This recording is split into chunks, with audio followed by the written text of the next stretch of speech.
సుబ్బయ్యకోటలో నేను సీజ్ చేశారన్నారు.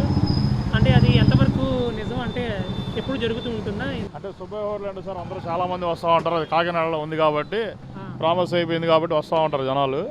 వచ్చినప్పుడు ఏముందంటే ఇక్కడ కార్లు కూడా బాగా వస్తాయి, జనాలు బాగానే వస్తుంది. ఆ, అది ఏమొచ్చింది అనేది అది మనకైతే తెలియదు.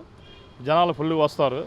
వచ్చింది అనేది మళ్ళీ మనకి అది అనేది తెలియదు. మనకి ఎవరు బాగానే ఉందంటారు, చాలామంది ఊరు నుంచి వస్తూ ఉంటారు. మాకు అడ్రస్ అడుగుతూ ఉంటారు, అడ్రస్ చెప్తూ ఉంటాం. అంతా బాగానే ఉంటుంది.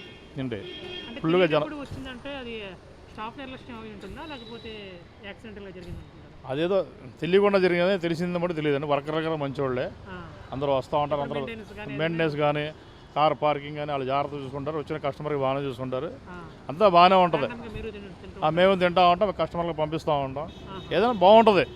అది ఎలా వచ్చింది అనేది అది ఆ దేవుడికి తెలియాలి, కానీ అది మామూలుగా అయితే వాళ్ళు చేయాలని లేదు. అదే వాళ్ళు కష్టపడతారు, చేస్తారు పాపం. వాళ్ళ మనుషులతో ఫుడ్ కానీ సాంబార్ కానీ కర్రీస్ కానీ పార్సల్ తీసుకెళ్తూ ఉంటాం. పచ్చళ్ళు గిచ్చళ్ళు ఏంటి వర్కర్ని బాగా చూసుకుంటారు, కస్టమర్ని బాగా చూసుకుంటారు. అంతా బాగుంటుంది. సెక్యూరిటీ ఉంటుంది, ఎవరికి ప్రాబ్లం ఉండదు.